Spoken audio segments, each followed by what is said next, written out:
siapapun tidak menyadari ada sebuah cincin emas hitam di kaki elang peliharaan tersebut. Itu adalah cincin pernikahan Tracy dan Daniel di tahun itu. Mungkin orang lain tidak menyadarinya.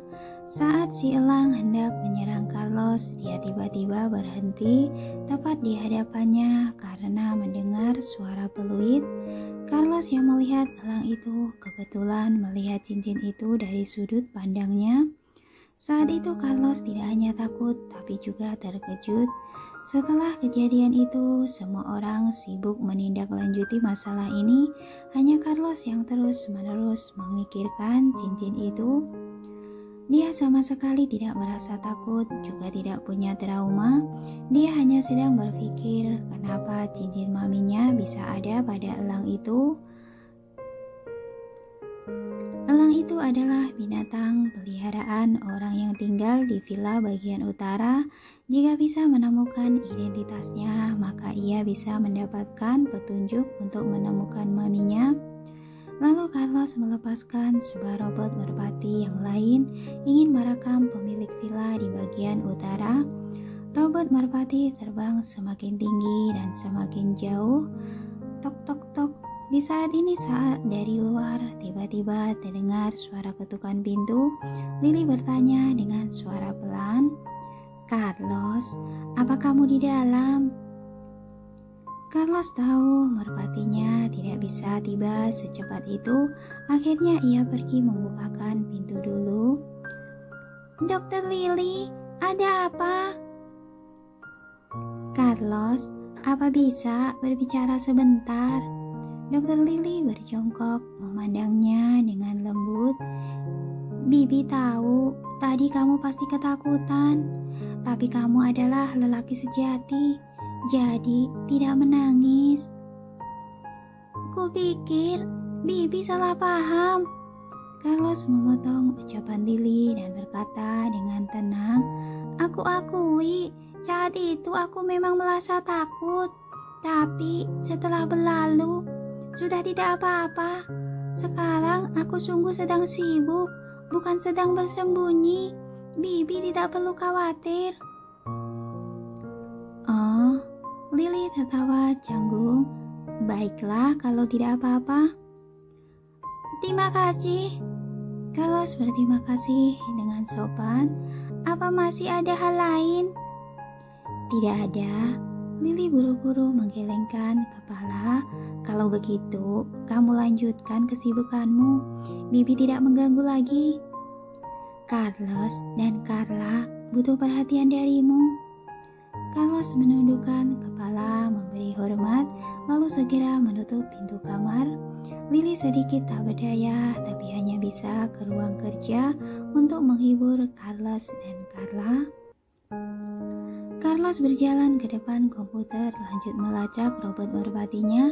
Saat ini robot itu sedang terbang menuju villa bagian utara.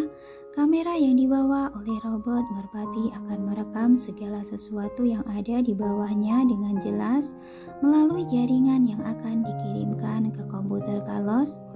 Carlos memandangi layar komputer dengan gugup, menunggu robot merpati itu mengungkapkan kebenarannya. Di saat ini dari luar terdengar lagi suara ketukan pintu.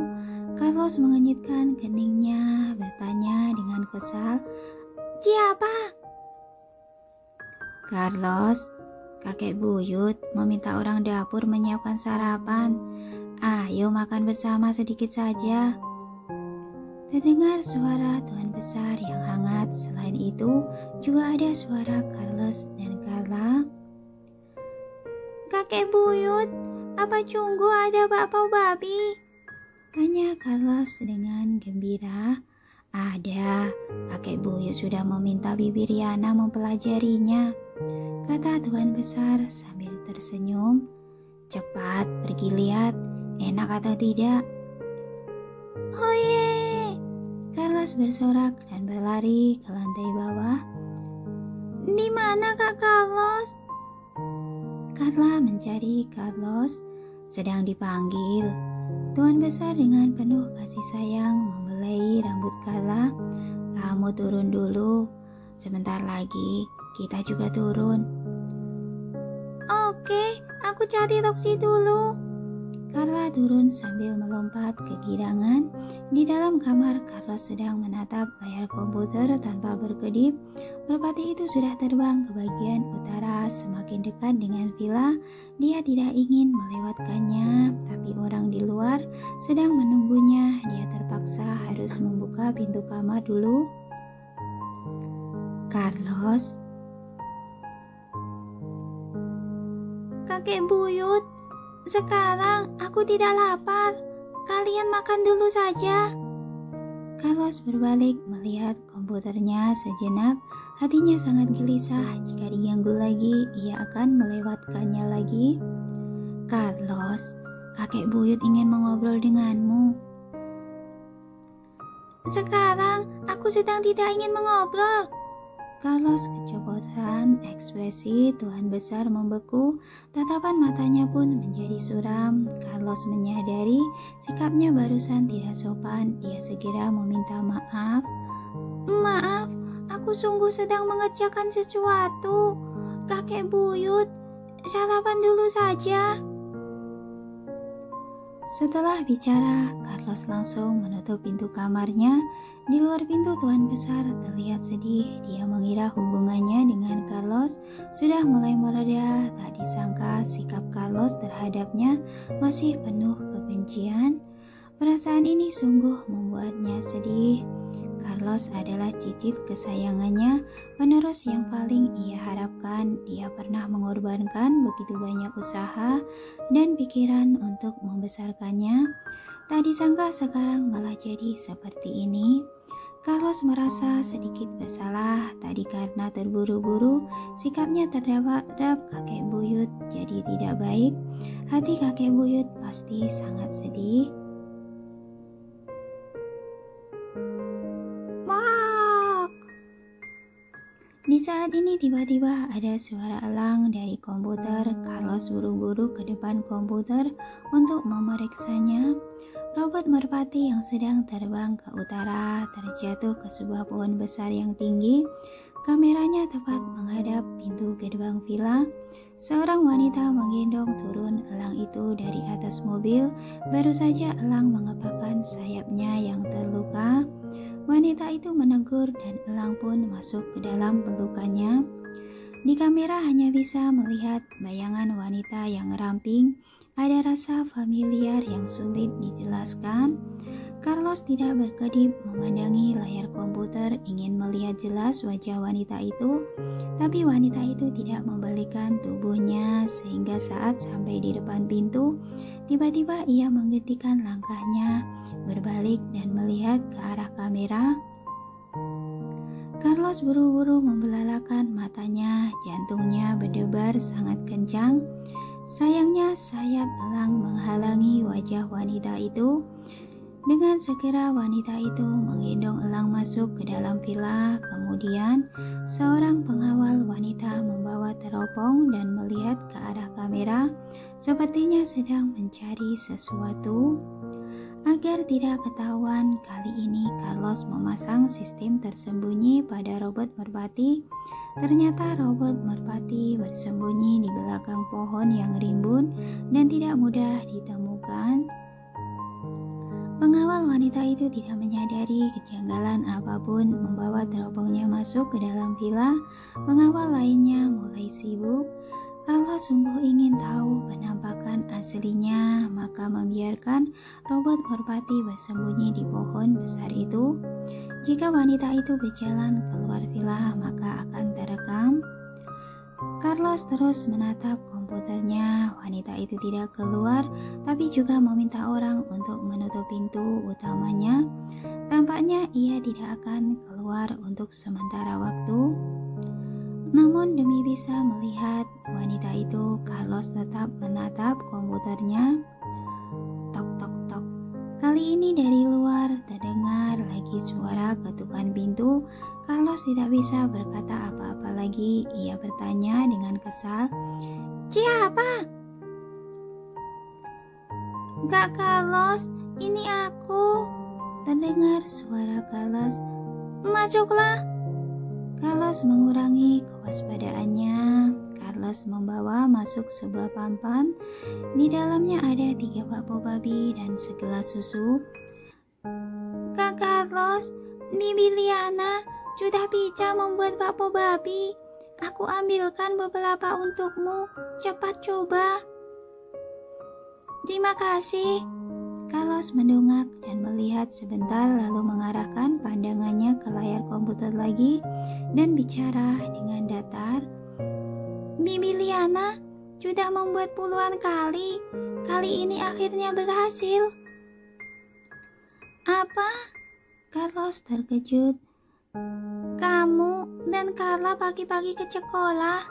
Tentu saja tidak tahu. Setiap hari, jika tidak ada kerjaan, Bibi Liana selalu belajar membuat bakpao. Buatan yang gagal dibelikan pada kakak-kakak yang lain. Kakak-kakak itu sudah celing mengeluh. Saat Carlos bicara, matanya terus menatap komputer. Pantas saja. Carlos baru menyadarinya. Tadi aku memuji Bibi Liana. Sekali belajar langsung bisa. Dan dia terlihat malu. Katanya, dia sudah mengalami kegagalan yang tidak terhitung jumlahnya dan baru berhasil kali ini. Iya, 38 kali. Carlos mengangguk dengan datar. Bibi Liana, sungguh baik. Carlos meletakkan sarapannya di hadapan Carlos. Kak Carlos, kamu mau coba? Carlos mengulurkan tangannya, mengambil sebuah bakpao, menggigitnya dan memuji. Enak, sampaikan terima kasihku pada Bibi Liana.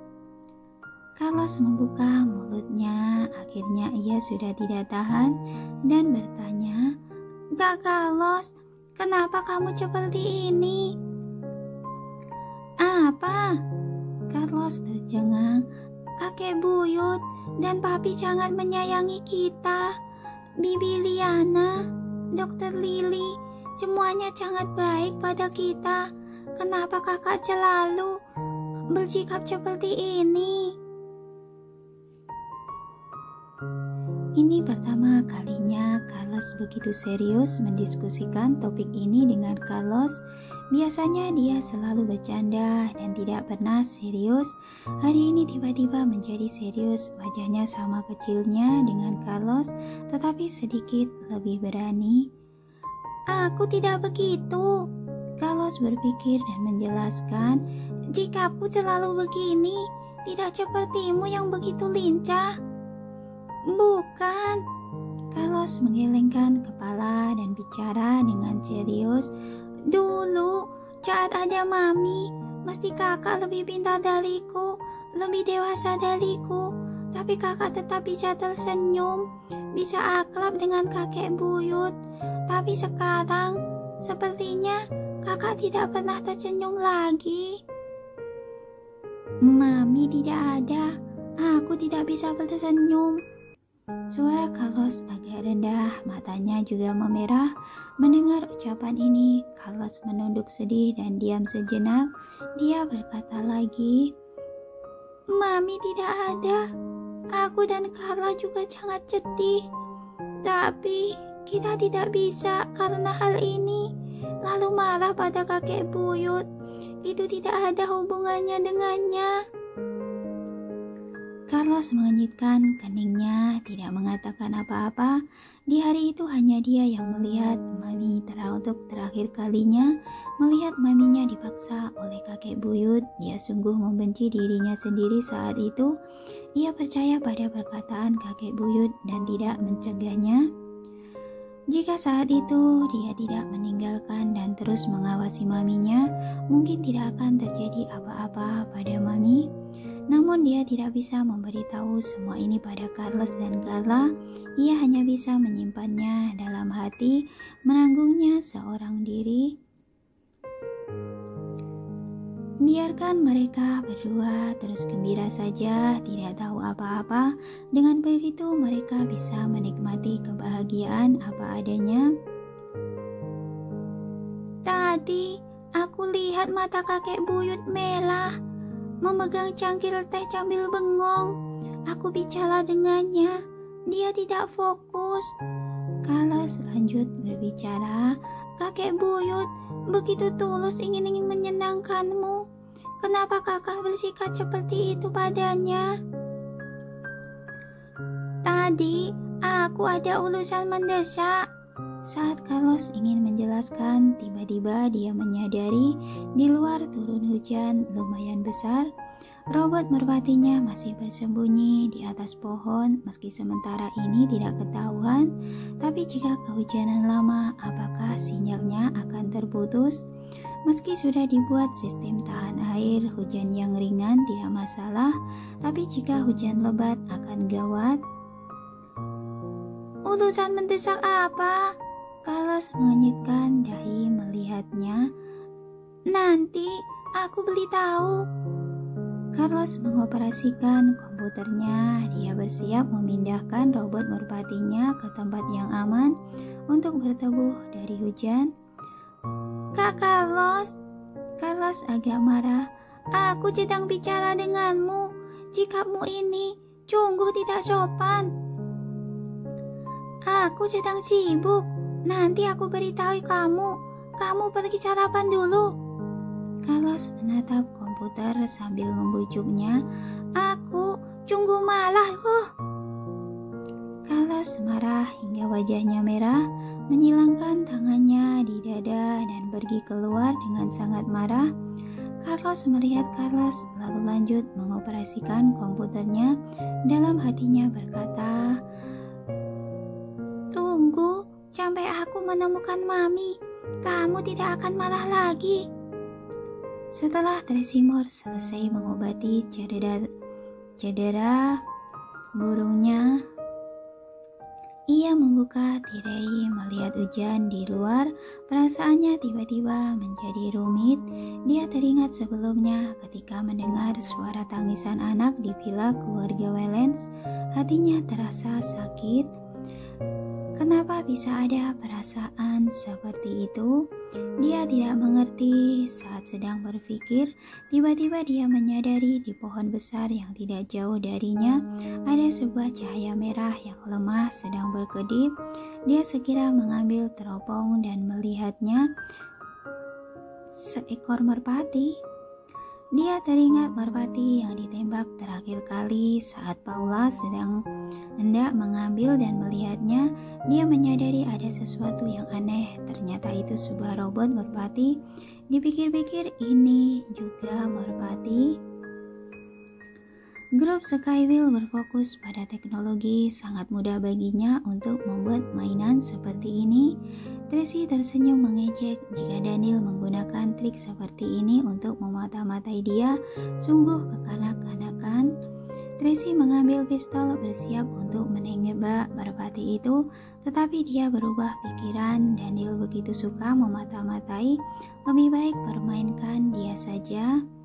Lalu dia meletakkan pistolnya. Hujan di luar masih turun. Naomi mengetuk pintu, mengantar teh hangat dan buah-buahan. Nona, minum sedikit teh agar lebih hangat. Sana, minta orang untuk menutup jendela. Perintah Tracy. Perjalanan hari ini dibatalkan. Aku ingin istirahat 1 hari. Baik. Carlos terus menatap layar komputer di kamar, menunggu pemilik villa itu keluar, ingin melihat dengan jelas siapa wanita itu. Namun setelah menunggu lama, wanita itu tetap tidak keluar. Mereka malah menutup pintu dan jendela seluruh villa. Selain tembok luar kamar Naomi, robot merpati tidak bisa merekam apapun. Carlos sedikit lapar, dia memakan bakpo babi di atas meja, meminum habis susunya, lalu lanjut menatap komputer.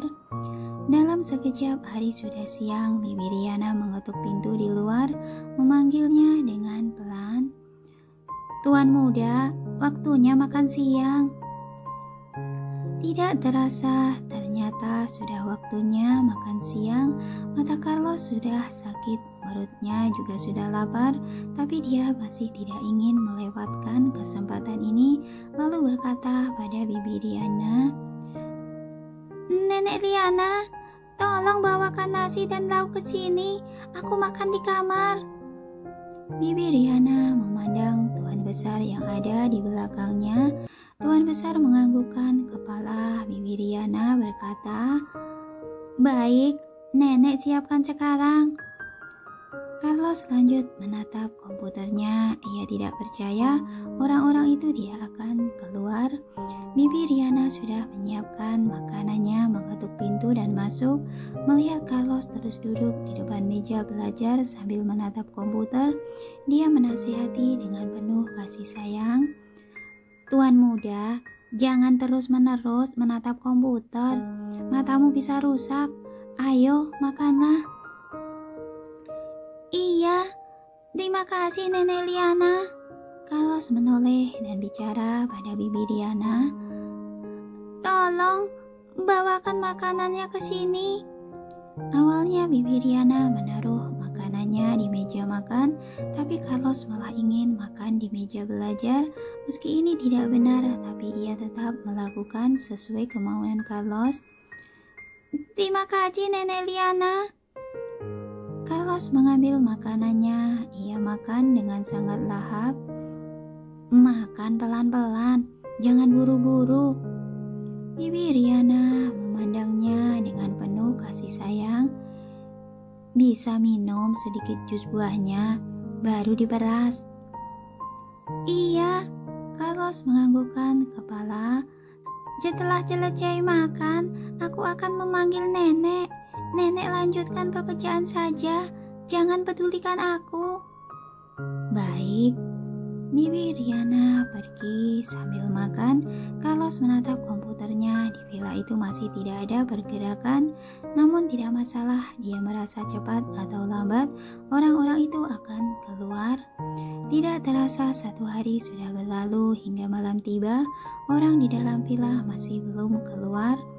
Carlos lelah dan mengantuk. Ia tertidur di atas meja. Di kompornya tiba-tiba terdengar suara mobil. Carlos segera bangun, mengucek matanya dan melihat layar. Hujan sudah reda, pintu villa terbuka. 8 pengawal wanita berdiri di depan pintu dengan teratur dan rapi, memegang payung berwarna hitam, memayungi pemilik itu dari angin dan hujan. Seorang wanita yang memakai jas berwarna hitam keluar dari villa. Carlos langsung tegang. Ia buru-buru mendekat memandangi wanita itu.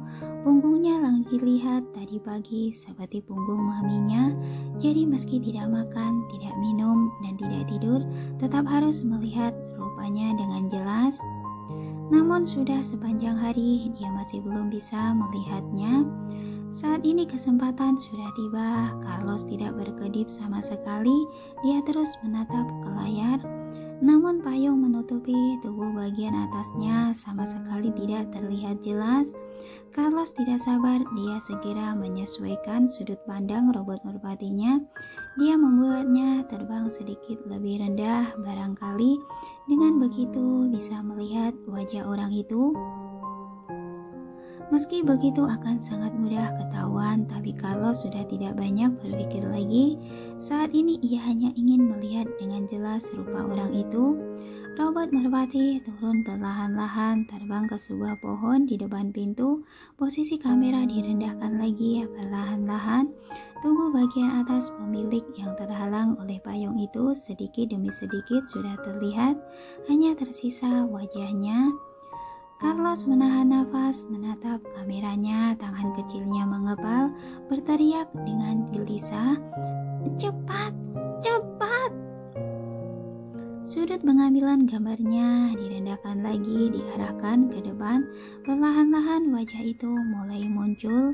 Tiba-tiba terdengar suara elang. Elang itu menyerang sepasang matanya yang tajam menghadap kamera dengan aura pembunuh yang kejam. Carlos kaget secara naluriah, tubuhnya yang kecil menghindar ke belakang.